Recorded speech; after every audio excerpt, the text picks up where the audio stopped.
Sean bienvenidos una vez más a su podcast Entre Axiomas y Tazas. Yo soy Israel.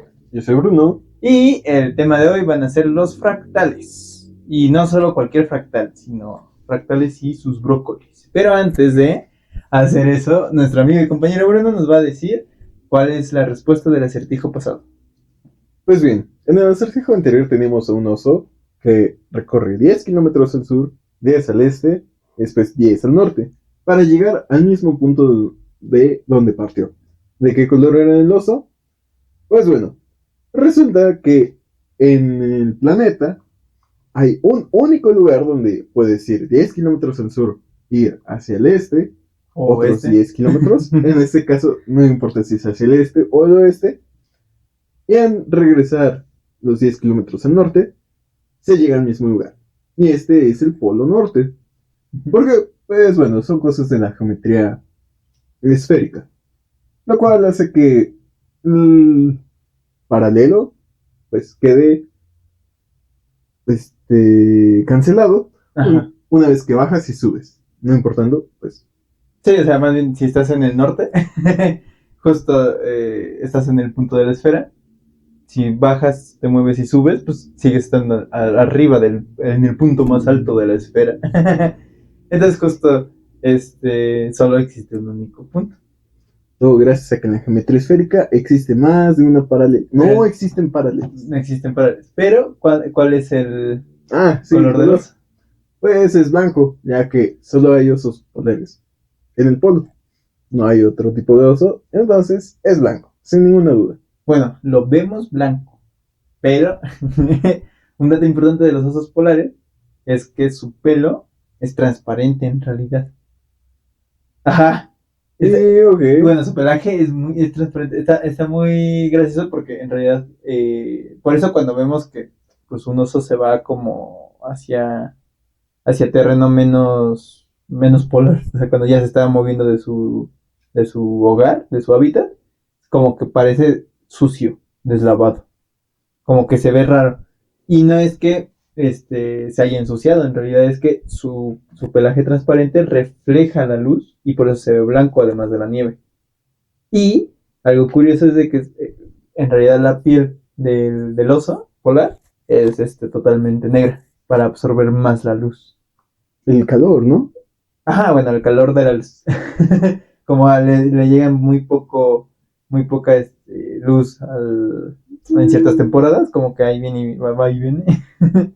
Han todo para contrarrestar el frío que puede llegar a sentir. Además de su piel gruesa. Pero sí, justo. Es blanco, porque nosotros conocemos que los osos polares son blancos, pero en realidad son transparentes. Translúcidos. Pero ahora sí, hablemos de por qué el brócoli, y en particular el brócoli romanesco, es un fractal. No es de nuestra dimensión, pero antes de eso, Bruno, ¿te gustan los brócolis? Híjole, la neta, no. Ay, ¿Quién en su sano juicio le gustan los brócolis, la verdad? a mí me gustan. No te conozco. Es que, bueno, hubo una vez una persona que me habló de gustos adquiridos. Y yo lo ocupo mucho para comida. Pero sí es como el café, por ejemplo. Es un gusto adquirido porque es amargo a la pupila. Y papila gustativa. Sí, pupila es el ojo. Papila gustativa. Y en particular, cuando tú tomas café por primeras veces, no te gusta. Y puede llegar a que nunca te guste. Ajá.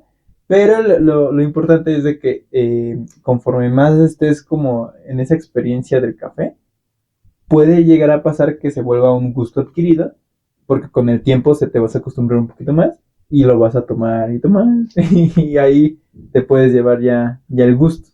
Es como, por ejemplo, a mí me pasó la mayonesa. A mí no me gustaba la mayonesa, pero con el tiempo me empezó a gustar. Aunque en realidad ni la siento. En una cantidad adecuada, la mayonesa hace mayor énfasis en otros alimentos, los acompaña mejor. Si es mucha mayonesa, sí, ¿no? O sea, Sí, no. Pero sí, todo con medida. Pero yo como brócoli no me gusta por algo adquirido. ¿Qué pasa ahí? Dije que puede llegar a ser, no que siempre va a llegar a ser. O sea, Pésimo servicio. No, es como, puedes obligarte, pero en realidad los gustos adquiridos están como, puedes considerarlo gusto adquirido, pero es muy raro que llegues a presenciar como conscientemente qué es lo que sí adquiriste por el tiempo de consumo. Eso es muy curioso y muy importante. Bueno, regresando a las partes de los fractales y el brócoli, antes de llegar a hablar sobre fractales, necesitamos entender el concepto de dimensión o dimensiones. Ajá. Esto debido a que pues los fractales, de cierta manera, el spoiler es de que existen en una dimensión en medio de las dimensiones. O sea, son dimensiones fraccionarias, por así decirlo. ¿Saco mi plantita verde? No. Pero justo por ejemplo, nosotros conocemos objetos de una dimensión, como sería la línea recta. Ahorita explicamos qué es toda esta dimensión. Y conocemos un objeto de segunda dimensión, como lo sería un cuadrado o una hoja de papel. Literalmente, cualquier cosa que se pueda escribir en una hoja es algo en dos dimensiones. Pero no es muy posible que, sin darte cuenta, estés haciendo un fractal, o sea, un objeto en una dimensión en medio de esas dos, que tenga dimensión 1.33. Y eso es muy interesante. Pero ahora, antes de eso, ¿qué es una dimensión para ti? Híjole. Qué difícil me la pusiste. Mira, no. A diferencia de otras ocasiones, no puedo encontrarte ningún chiste al respecto. Ok. Puedo decirte que en general una dimensión, para mí son... Igual de la forma más simplificada es una posibilidad de movimiento. Uh-huh. Puedes ir hacia adelante, puedes ir hacia atrás, es una dimensión. Puedes ir hacia los lados, ya son dos dimensiones. Pero poder cambiar de altura a una positiva, negativa, si puedes atravesar el piso, eso pues ya nos da tres dimensiones. Alguien dice que en tiempo es otra, pero sí, es muy difícil. Sí, por lo general en física se puede considerar como que la cuarta dimensión sea el tiempo. Como que lo decimos que es muy de físicos, pero en realidad pues, puede funcionar para ciertas cosas que lo quieras considerar. Pero matemáticamente, las potencias que representan estas dimensiones, existen potencias a la cuarta, a la quinta, a la sexta. Y esas son las dimensiones. Cuarta dimensión, quinta dimensión, sexta dimensión. El único problema es de que no podemos observar esas dimensiones. Podemos observarlas como con reflejo de reflejo de reflejo hasta que llegue a la dimensión 3. Pero sigue siendo confuso. Sigue siendo visualmente complicado llegar a entenderlo completamente. De hecho, en el museo estaba el Kiral, ¿no? El cubo Kiral. Sí.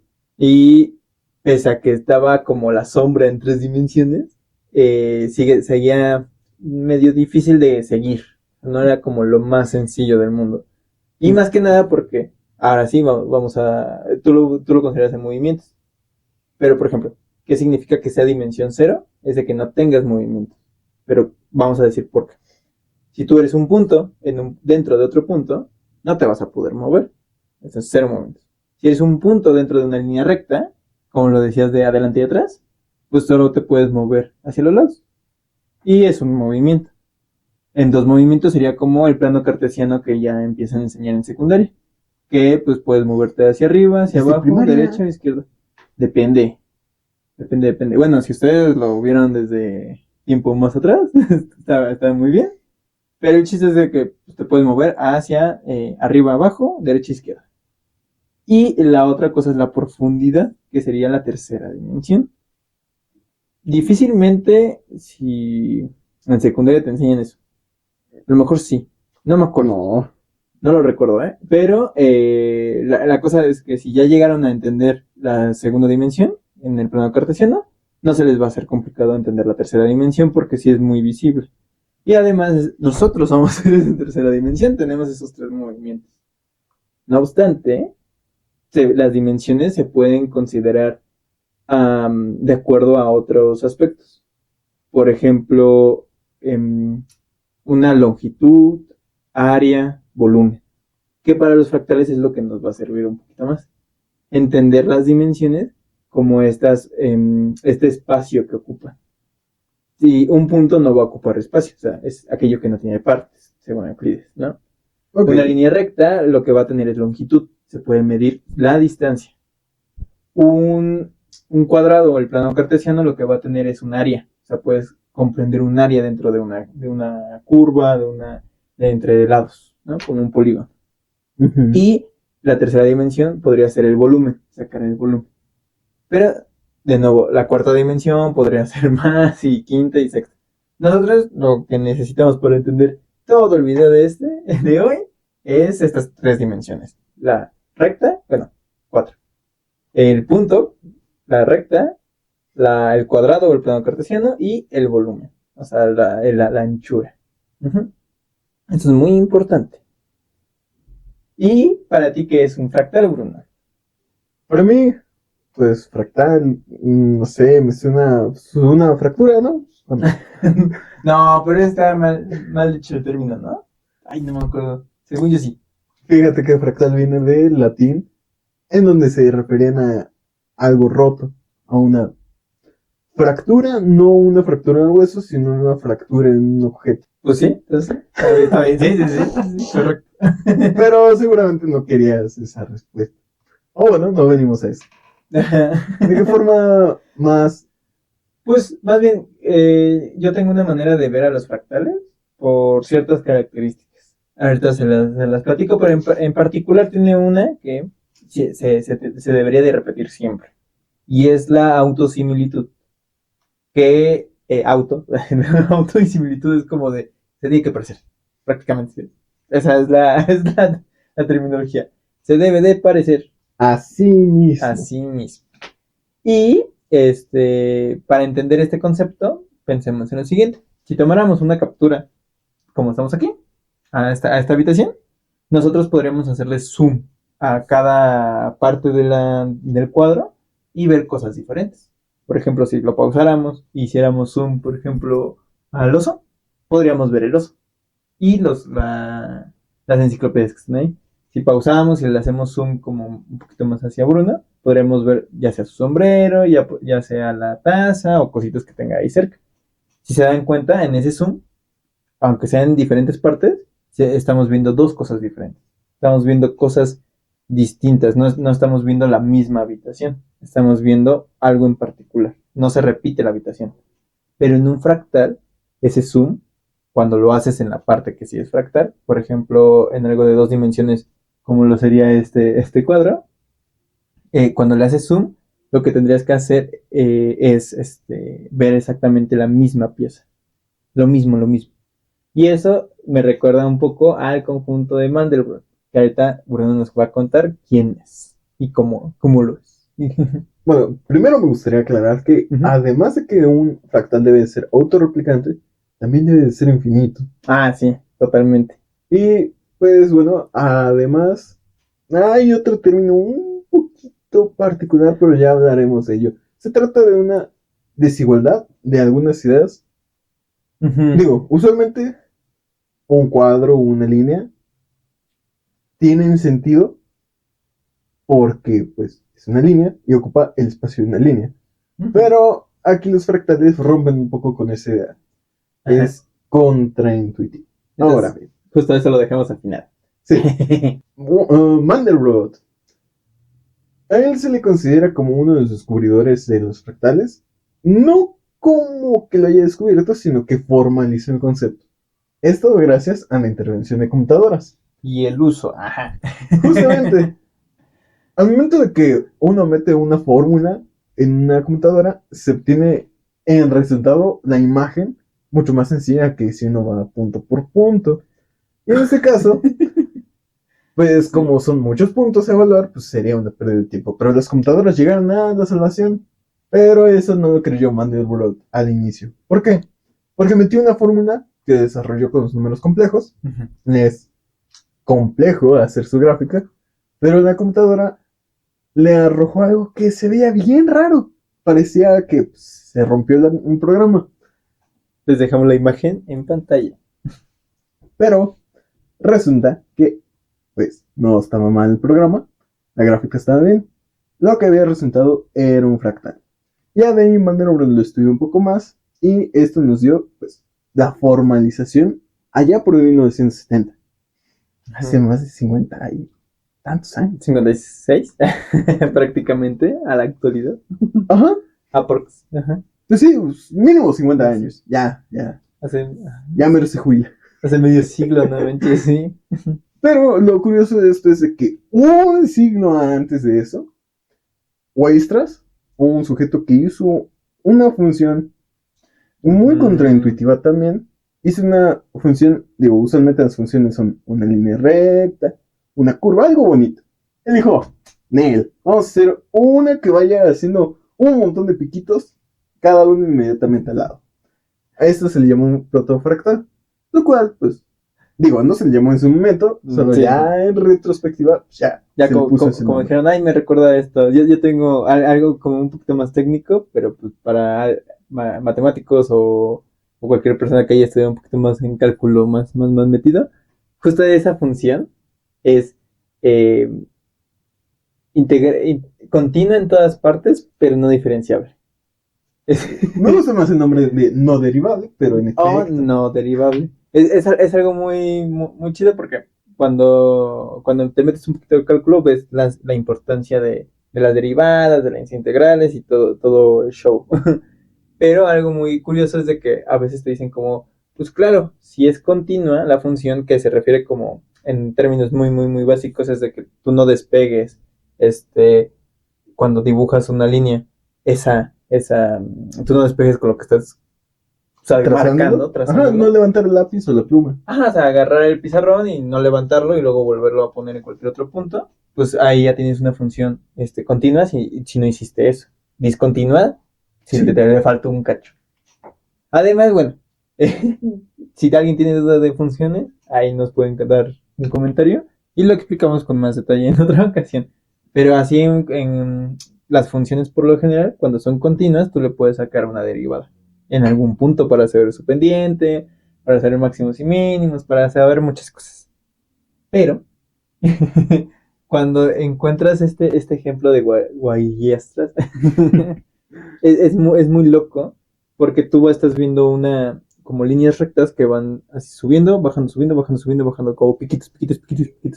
Y para que se le ocurriera, o sea, para encontrar una función que es continua y no derivable en ningún lado, tuvo que haberlo pensado bastante bien y de hecho es un muy bonito ejemplo. Si podemos, lo ponemos en pantalla. Sí, aquí me gustaría resaltar que en general más de una generación, varias generaciones de matemáticos que ya estaban trabajando fuertemente con las integrales y las derivadas, creyendo que la continuidad, o sea, que estuviera pues, seguida la línea, implicaba que podías conocer varias propiedades. Así lo daban por sentado y este vato dijo... Ajá. Entonces, pues es más o menos lo que sucede con los fractales. Porque, pues, nuevamente, tenemos muchas figuras que conocemos, como puede ser una línea, un cuadrado, un triángulo, pero que realmente pueden estar incompletas a lo que usualmente ubicamos. De ahí me gustaría citar que después de Weierstrass llegó Koch y Sierpinski, pero ambos se inspiraron en Cantor. Bueno, sí. Cada uno fue poniendo su granito de arena, pero pues vamos a explorar un poco cómo fue siendo esto. De hecho, tal vez en medio estuvo Julia. No me acuerdo de qué nacionalidad era, pero era un matemático que justamente el conjunto de Julia Mandelbrot, que es por lo general la imagen. Que pudo haber sido francés. No me suena un nombre alemán. Siento, no sabría decirles. Peleó en la Primera Guerra Mundial en las trincheras. Y le volaron la nariz. Sí, nos tocó esa misma clase y esa misma investigación. Estuvo muy curioso. Pero justo Julia como que ya estaba investigando como tal a los fractales sin acuñarle ningún nombre, pero por las guerras se vio pausado su progreso y cuando regresó le costaba demasiado seguirlo, entonces pues lo abandonó y ahí fue cuando Mandelbrot dijo, uy, estamos haciendo esto. Pero algo curioso es que Mandelbrot no agarró los ejemplos de ni de Koch, ni de Sierpinski, ni de Cantor. Él dijo, vamos a hacer algo distinto. Porque pues su ejemplo, o al menos su anécdota, dice lo siguiente. Y es que él era inglés. Mandelbrot era inglés. Y lo que trató de hacer es medir el perímetro de Inglaterra. Decir, bueno, vamos a medirlo. Es un pedazo de área que sabemos más o menos cuánta área hay en Inglaterra. Queremos saber cuál es su perímetro para saber su costa, prácticamente. Y la manera más sencilla de hacerlo es como de, bueno, vamos a agarrar una regla y vamos a medir como cacho por cacho. Pero eso es algo muy difícil, porque depende de tu regla, si va a haber una mejor medida o no. Cuando queremos medir estos dos que miden diferente, con una regla que sería esta pluma, lo que pasa es de que cuando tratamos de mandarlo, lo que hacía era, en lugar de cortarlo aquí, medirlo y luego ponerlo, era, bueno, juntamos este punto con el otro. Y entonces así, por la desigualdad del triángulo, se sabe que la suma de los dos lados de los catetos es mayor que la suma de la diagonal. Entonces Mandelbrot dijo lo siguiente, bueno, si eso es lo que está pasando, de que nos está faltando medir bien el perímetro, entonces en lugar de agarrar esta regla, lo hacemos más pequeño. Pero las costas son muy o sea, irregulares, son muy irregulares. De hecho, cualquier línea territorial es muy irregular porque pues, es un terreno. Y lo que sucede es de que esa medición, lo que Mandelbrot hacía era que si su regla era grande y lo ponía en la mitad y luego otra vez la mitad, era como un límite cuando la regla tendía a cero. Y el perímetro daba infinito. O sea, el área de Inglaterra es finita, pero su perímetro era infinito y dijo, esto está pasando algo raro. Y entonces empezó a investigar más allá de qué es lo que estaba pasando y fue cuando acuñó el término de fractales. Me gustaría añadir que esta encomienda de medir el perímetro de Inglaterra, bueno, de Reino Gran Bretaña, fue hecho por un rey de aquel tiempo. Y cuando un rey le pidió explicación, justamente Mandelbrot le dijo, el perímetro de Inglaterra es infinito. Ajá, es como... Supongo que tuvo que formalizar algo para que no le dijeran loco. Después de responderle algo así al rey. Sí, es como cuando Arquímedes se fue corriendo desnudo cuando dijo, esto que es la corona. Bueno, esa es la anécdota. Y gritando Eureka, como de, a ver. Ojo, espero que estés en lo correcto, porque si no me estás haciendo un caos. Pero sí, de hecho, ¿cómo se llama? Pues sí, se llaman fronteras cuando estás entre países, ¿no? Esa frontera nunca se puede medir bien, porque toda frontera es un fractal. Y ese es el primer fractal en la naturaleza que les vamos a dar. Pero justo... Toda frontera natural. Porque pues, están las de África, sí. Si los estados de Estados Unidos. O sea, si tú le pones... Sí, claro, natural. Claro, natural. Si tú dices como, mira, mi frontera es una barda, pues no... Obviamente tuviste que medir esa barda y ponerlo, y sí es algo totalmente finito. ¿Barda como el muro? Como un muro. Pero, no obstante, una frontera natural no tiene su longitud tiene que ser infinita. Por ejemplo, entre Estados Unidos y México, Estados Unidos dice que tiene una cierta cantidad de frontera mayor a la cantidad de lo que tiene México. O sea que ninguno de los dos, como que hacen un aproximado y pues en realidad ninguno de los dos está mal porque está aproximando esas fronteras. Nada más que literalmente no se puede medir. Y algo muy poético es como eso de las fronteras, no hay fronteras en sí, o sea, no puedes medir una frontera porque en realidad no va a existir porque el propio humano hizo eso. Las costas son otra cosa. Las costas sí las pueden medir, sí existen naturalmente, pero las fronteras entre territorios no. Pero sí. Ahora, algo que mencionaste que me parece muy sustancioso. Cantor. Otra vez, mi queridísimo Cantor. Grande Cantor. Salve Cantor. Es que justo, yo les voy a recomendar un librito, si es que quieren una lectura algo medio pesada. No es cierto. Está bueno. Es de la editorial de educación. Es por parte del CONACYT y es de la cultura, del Fondo de Cultura Económica. Pero parte es de la ciencia para todos. Este se llama Caos Fractales y Cosas Raras de Eliseo Brown. Y yo me lo compré hace tiempo. Lo leí ya también hace tiempo y lo volví a leer para y de nuevo me volvió a gustar muchísimo, muchísimo. Y en su momento, pues sí, o sea, a la gente le puede parecer un poquito pesado, pero pues hay imágenes fractales que poco a poco, en algún momento, algún día, lo entenderán totalmente, completamente. Pero aquí hay una cosa de Cantor que me pareció excelente para este episodio. Exquisita, fíjate. Y es lo que nosotros le llamamos el conjunto de Cantor y lo que yo ocupaba para decir cosas de infinitos más grandes que otros. Es que Cantor hacía, para mostrar un poquito de infinito, era que decía en una línea recta, finita, lo que tú vas a hacer en el procedimiento es agarrar y lo vas a partir en tres. El cacho del medio lo vas a quitar. Entonces te quedan dos cachos. Y luego lo vuelves a repetir con cada cacho. O sea, lo vuelves a partir en tres, quitas los del centro y te quedan cuatro cachos. Otra vez los partes en tres, quitas los del centro y te quedan ocho casos. Ocho cachos. Si se dan cuenta, es los exponentes del número 2. O sea, por cada vez que haces eso es 2, 4, 8, 16, 32, 64, 128 y así hasta el infinito. Entonces lo que decía era como si lo hacemos así infinitamente, prácticamente, vamos a tener puros puntitos, muy separados y siempre con la misma regla. De hecho, eso es el comienzo de un fractal, porque esta autosimilitud, o sea, tienes la recta y si tú le haces suma a un cacho de esa recta vas a ver exactamente la misma partición y una y otra vez. Pero él no lo quería hacer para fractales, él lo quería hacer para decir que la línea recta, como está hecho de puntos, de infinitos puntos, tenía la misma cantidad de puntos que los puntos de cuando ya te lo habías hecho hasta el infinito prácticamente. Y es algo muy ilógico para el razonamiento porque es como de, no, ¿cómo va a tener la misma cantidad de puntos si aquí le estoy quitando? Y es que el infinito se comporta un poquito así.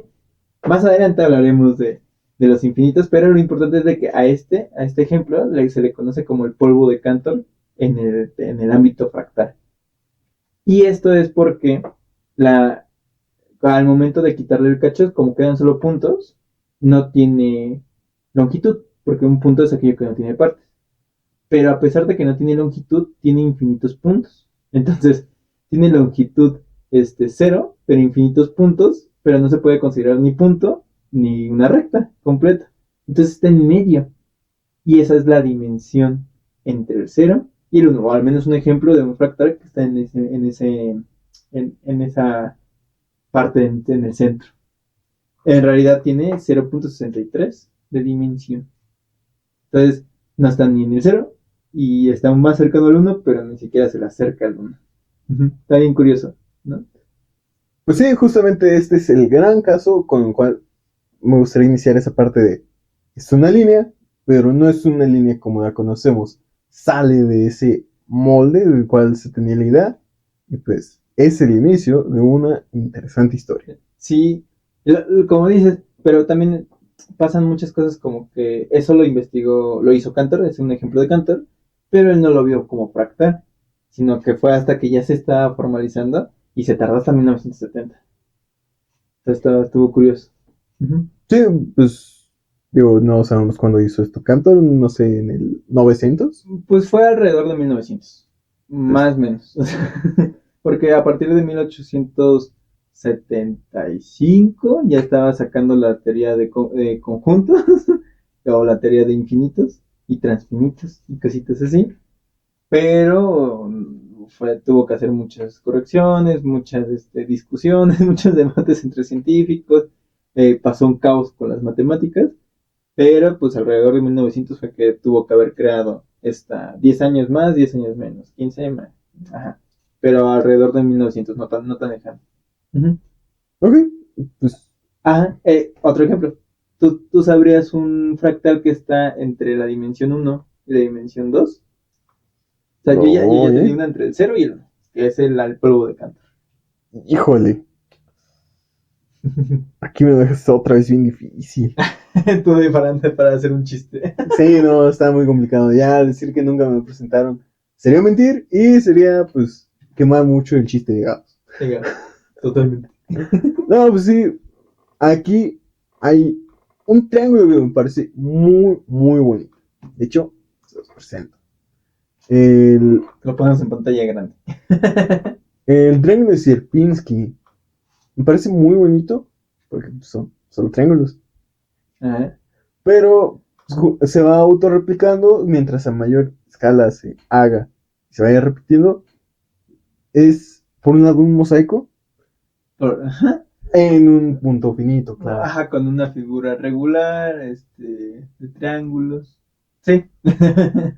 Pero es justamente, esto es esencialmente la combinación de lo de Cantor, pero pues Ajá, es el mismo proceso, ¿no? O sea que en realidad lo conoces como el triángulo de Sierpinski y de hecho en el triángulo de Pascal se puede hacer el triángulo de Sierpinski si haces una combinación de colores.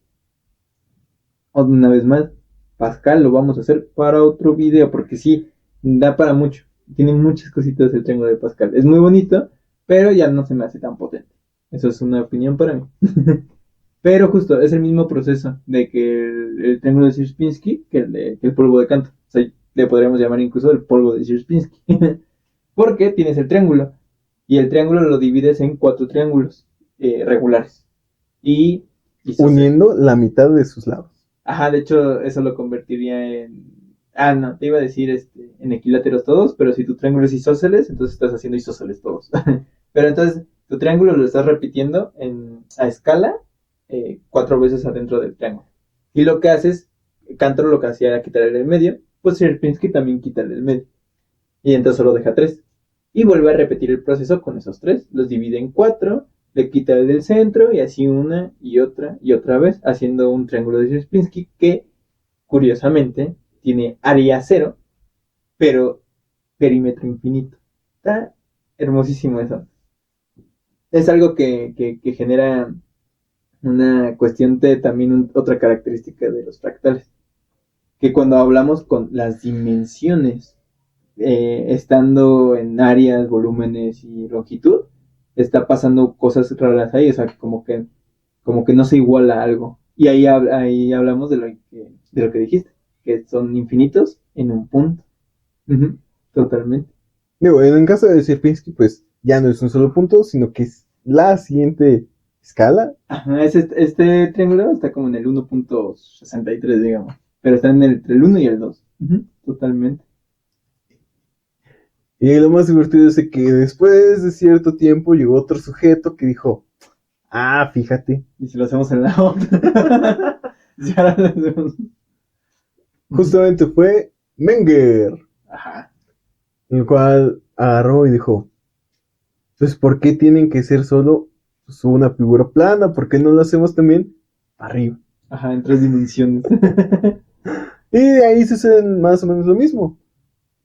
Pues son un montón de puntitos repartidos, ahora no solo ni en una ni en dos, sino a través de 3 dimensiones, pero que en general, aunque son infinitos, no terminan de formar toda la figura, lo que les genera un Ujú, volumen cero, porque no contienen nada, ujú. pero su área por cara es infinita.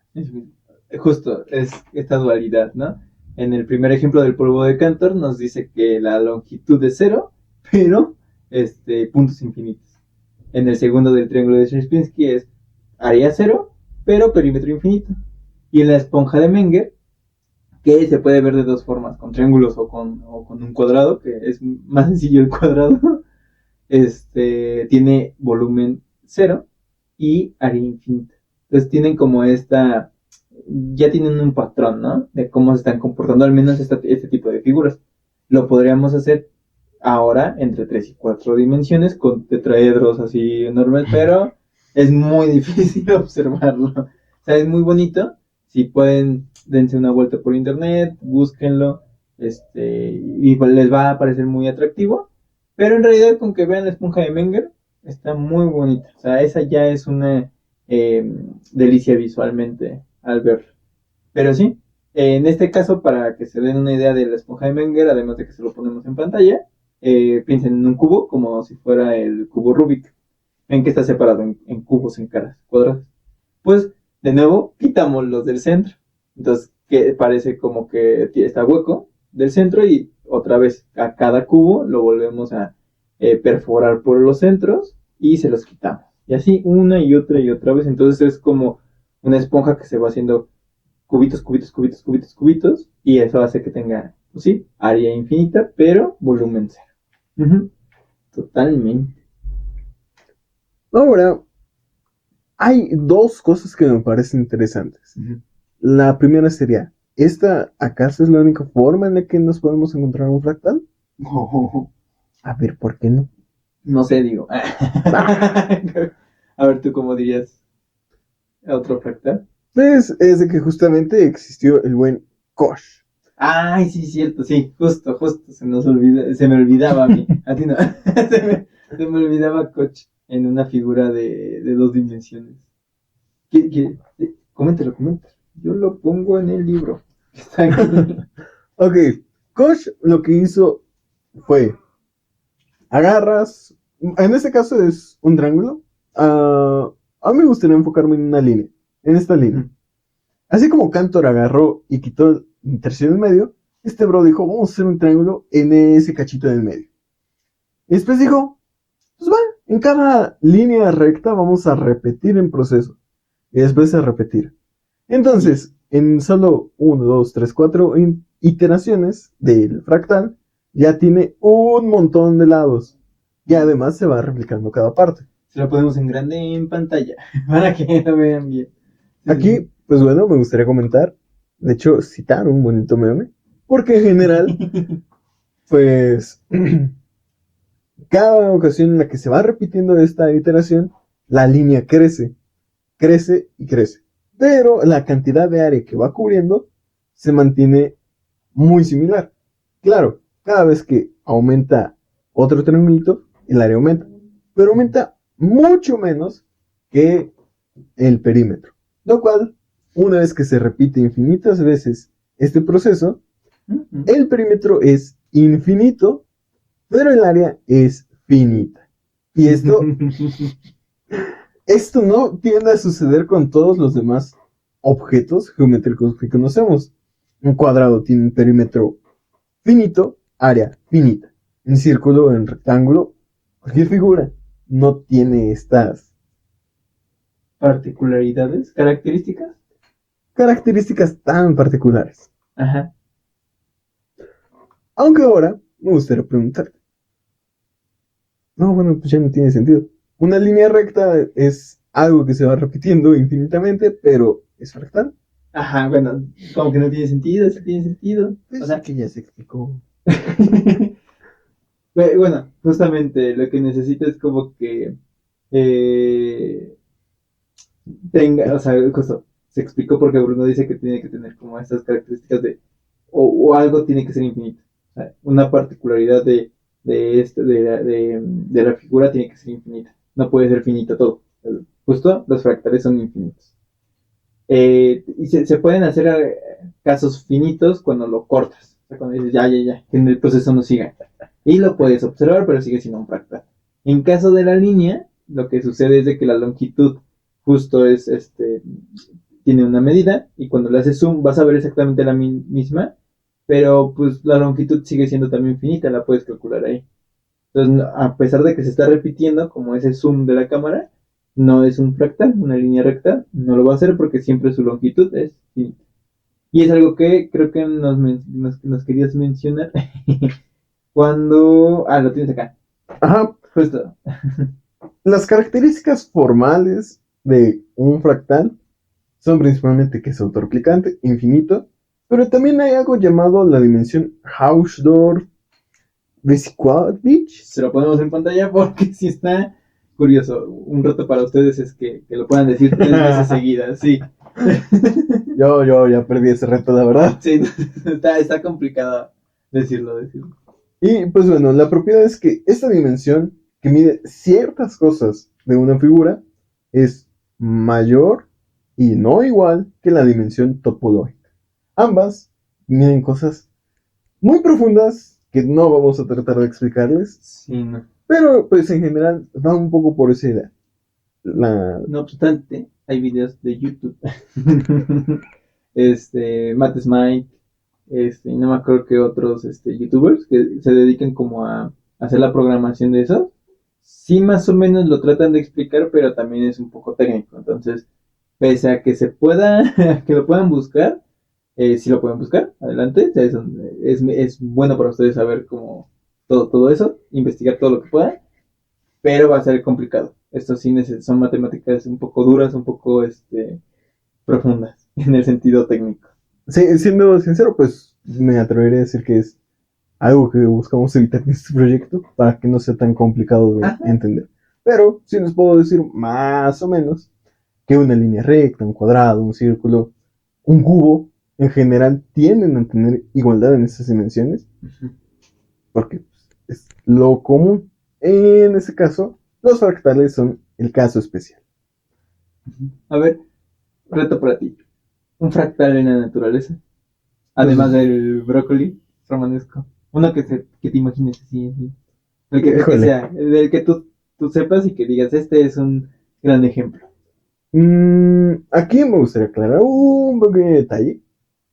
Los fractales en naturaleza no son tanto fractales, hay un punto límite donde ya no son infinitos, pero pues aún así se ven Ajá, mamalones. sí, pero tienen como Ese patrón, esa esa autorreplicación. autorreplicación en la nosotros, Híjole, que es muy carnal. importante para algunas cosas. Tal les diré por qué. Ujú. En la naturaleza. hmm, Te voy a dar una pista. Harry Potter. Uy, sí, como me encanta. No. ¿No? ¿Qué cicatriz tiene Harry Potter? Ah, los Los rayos. rayos, o sea, los rayos, o sea, la razón de que el rayo se separe en realidad es porque la electricidad busca siempre el camino más óptimo, como el más rápido, como el más libre, el que, pues sí, la conducción, ¿no? Hasta llegar a la Tierra. Pero pues luego se separan así. No sé si lo has visto, como que sale uno y luego se están separando. No, no tanto como, como ramas de árbol, pero sí se ve como esa separación. Y es porque tienen ese comportamiento, al menos visualmente, como fractal. Pero eso depende mucho, mucho de la ionización del aire, o sea, todo. Depende de cosas físicas, de clima, muchas variables en ese sentido para ver ese patrón, incluso aún más elaborado. Pero sí, los rayos lo son, curiosamente. Esa no me la voy a venir, ¿eh? Uh-huh. ¿Y un ejemplo que tengas? Híjole, hay varios. Por un lado, se podría hablar de las olas. ¿Las olas? Ajá. Ah, con que me estabas ocultando ese ejemplo. Ajá. Sí, se me olvidó mencionarlo hace rato. Las olas en general, pues, son generadas por una fuerza. Pero en el momento en que una ola se encuentra con otra ola, se genera una ola más chiquita. Es autorreplicante, pero no sigue exactamente un patrón tan fijo. Pero, pues, van sucediendo tantas veces, se va autorreplicando que termina generando un fractal. Wow. Bueno, vamos a pasar con cositas de ejemplos más concretos. Este, les voy a dar como algunos ejemplos naturales, o sea, como la naturaleza de plantas. De hecho, el brócoli romanesco, justamente para decir por qué es un fractal, es de que su volumen es finito, pero el perímetro cuando lo tratas de seguir ya no es tan finito, o sea, se vuelve tiene como una dimensión 2.70 y algo, o sea, tiene dimensión en medio del 2 y 3 cuando haces lo que decías de la dimensión topológica y la dimensión del número matemático difícil, porque justo cuando se miden esas dos, se ve que no son las mismas y por lo tanto es un fractal. Y también, por ejemplo, hay más plantas, hay o sea, además de la coliflor, me parece que están las plantas suculentas. Que justo las suculentas que se dan mucho también en la región de México, están dispersas en esa dimensión. Son un fractal portátil. Son un fractal portátil, totalmente. Además de los brócolis, también, bueno, el brócoli romanesco. Que les ponemos imagen del brócoli romanesco y de la suculenta. También. Pero justo, no me acuerdo cómo se llama nenúfar. Justo los que están en el agua. Hay un nenúfar, no me acuerdo dónde, pero es un nenúfar gigante. Gigante. Y las plantas tienen como estas venas de... No sé si se han fijado cuando arrancan una hoja o se ha caído una hoja que parece como que tiene venas. En realidad el nenúfar lo tiene pero exponenciado muchísimo más. Les dejamos una imagen en pantalla. Va a tener muchas imágenes porque los fractales tienen muchas cosas en particular de visualmente muy, muy, muy importantes. Pero sí. Me atrevería a decir que lo más bonito de los fractales es verlos, porque pues, estudiarlos sin... No, pero pues sí, verlos. Incluso en Pixar. Por ejemplo, tenemos el dato de que Pixar, en Cars, por ejemplo, cuando tú tratas de hacer estas tipos fronteras, estas tipos siluetas como en el fondo, necesitas hacer un proceso muy similar. Que se parezcan y que tengan otra similitud. Pero renderizar esa carga de video para decir, vamos a poner radiador experience así, vamos a hacer una toma panorámica enorme. Lo que sucede es de que Pixar dijo, espérenme, esto no lo podemos cargar así. Y mandó a llamar, pues a buscar un matemático. Y ya el matemático dijo, miren, está la técnica de Mandelbrot, que es para como cosas que se autorreplican. Y cosas importantes que se autorreplican, por lo general, son las montañas, son las fronteras. Entonces Pixar, en Cars, lo que hace es usar números complejos y fractales para poder hacer que su película funcione de manera adecuada y que no le hubieran tomado 10 años en sacarla. ¿Tú conoces algún otro fractal interesante? Bueno, lo más similar a fractal. Pues, digo, aquí hay dos cosas que se conectan muy bonito. Por un lado, como un fractal es autorreplicante, nos permite que con una sola idea podamos ir generando algo útil, pues, de forma sencilla. En este caso, pues, en programación ayuda muchísimo. Pues a salvar recursos, a salvar memoria. Pero pues resulta que esto no es una idea nuestra únicamente. La naturaleza, y no solo de las plantas, sino también de un ser como este. Así, muy filosófico. Sé que te gusta mucho el ejemplo de... ¿Los pulmones? Ajá. Sí, me encantan los fractales de los pulmones. ¿Lo quieres explicar o no lo digo? Es que, justo, bueno, prácticamente el cuerpo humano. Pero digamos que tú tienes, o sea, el feto como se genera con 23 cromosomas del hombre, 23 cromosomas de la mujer, y pasa todo ese proceso biológico. Pero, ¿Eran 23? 23 y 23, sí. La cosa es de que, si no lo corregimos en pantalla, son 23, o sea, estoy muy seguro.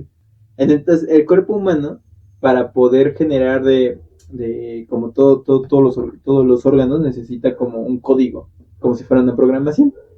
Que tú le pides a un programa, como quiero que hagas esto, esto y esto, y entonces lo va a replicar.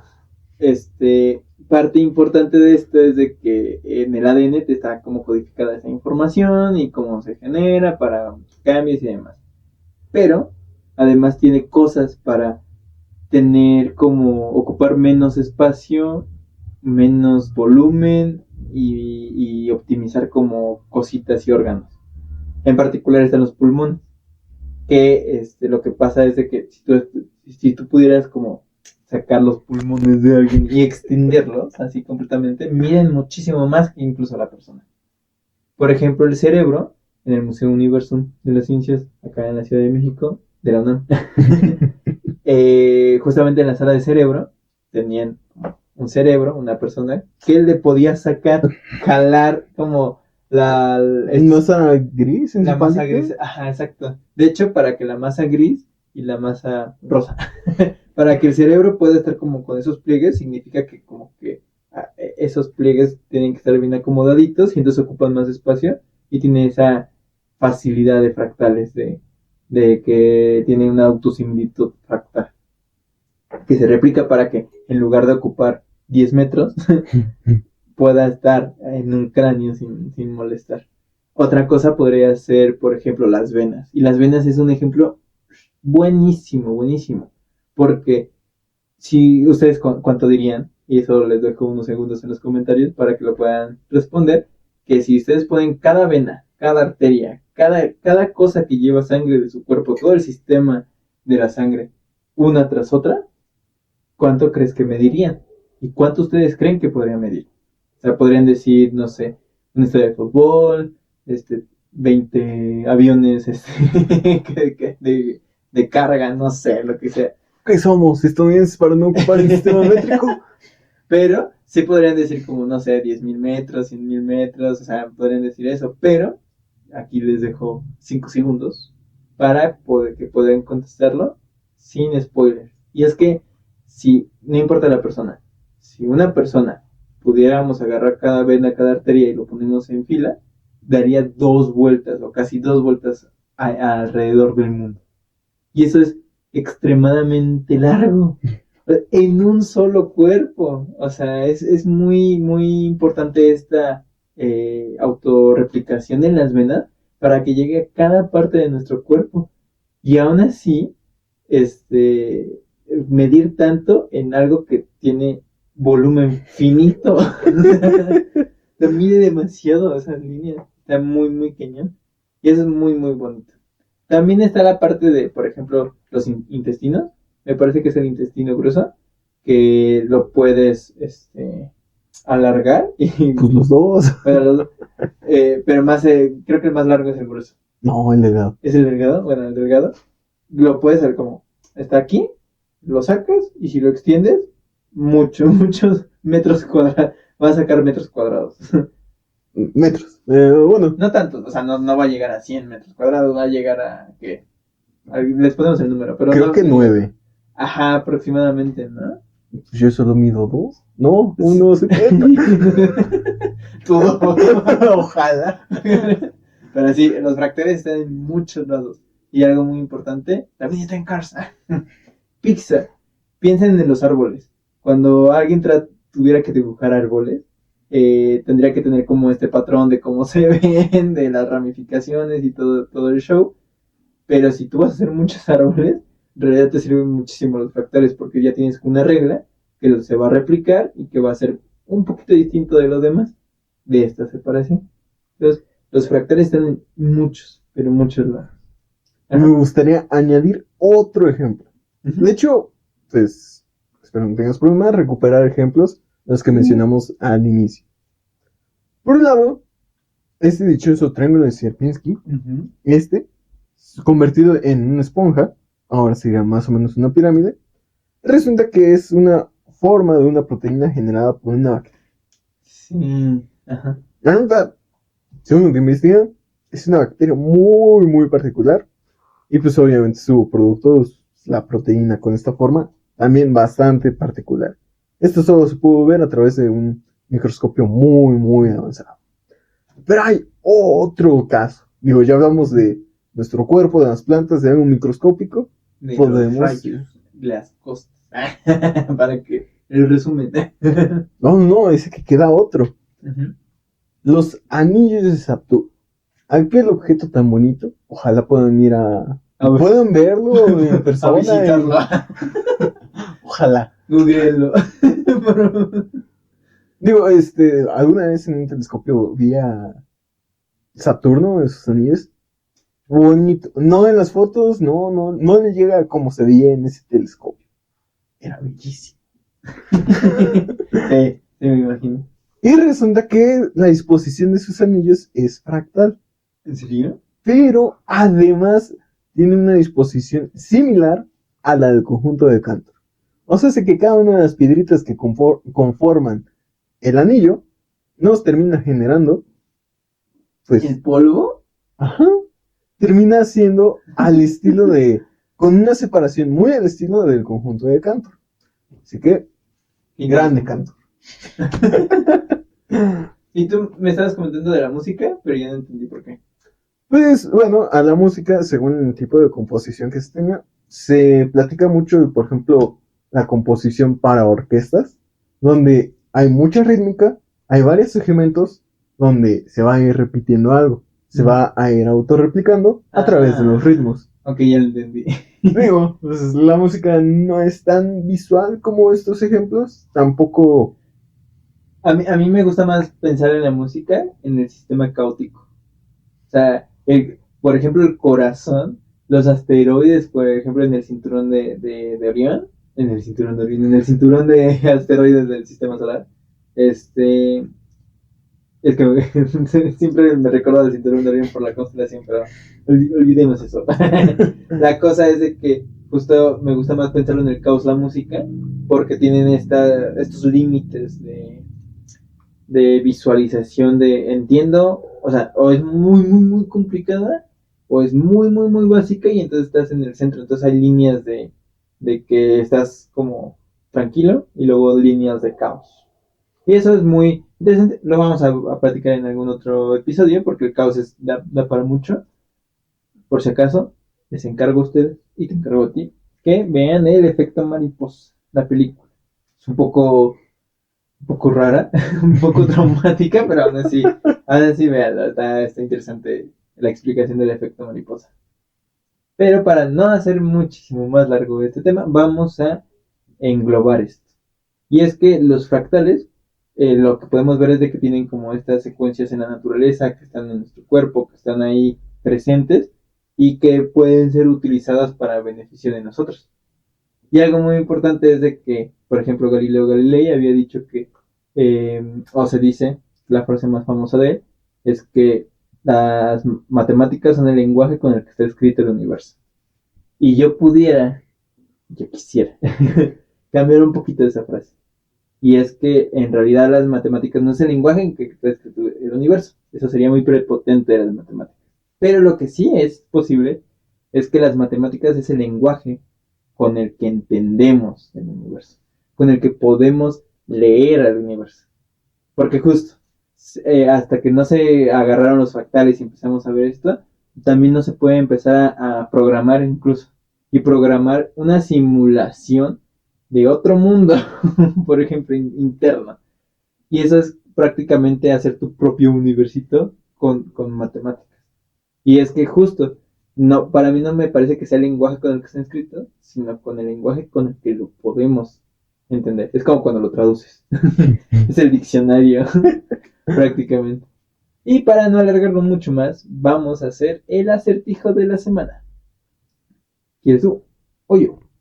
Haz los honores, por favor. Muchas gracias. No. Flaquito. Adelante. Va. Se titula 100 políticos. Está muy interesante. Bruno me lo recomendó y fue muy, muy, muy curioso. Dice, cierta convención reunía a 100 políticos. Cada político era o bien deshonesto o bien honesto. O sea, o mentía o no, o decía la verdad. Entonces nos dan los siguientes datos. El primero, al menos uno de los políticos era honesto. Y el segundo, cualquier par de políticos, o sea, cuando juntas dos, al menos uno de ellos será deshonesto. Entonces la pregunta que nos hacen es, ¿puede determinarse partiendo de estos dos datos? O sea que al menos uno es honesto y que cuando agarras dos, al menos uno es deshonesto. ¿Cuántos políticos eran honestos y cuántos deshonestos en la reunión? Entonces, yo espero que este acertijo les llame mucho, mucho la atención porque está muy bonita y la verdad está curiosa la respuesta. Bastante. Bastante. Sí, justo la discutimos antes de iniciar el episodio. Bonita, muy, muy, muy bonita. Pero eso sería todo por el momento. Esto sería todo por este capítulo de Entre Axiomas y Tazas. Esperemos tener una buena semana. Hasta la próxima. Nos vemos en los comentarios. No grabé. Bueno, ni modo, otra vez.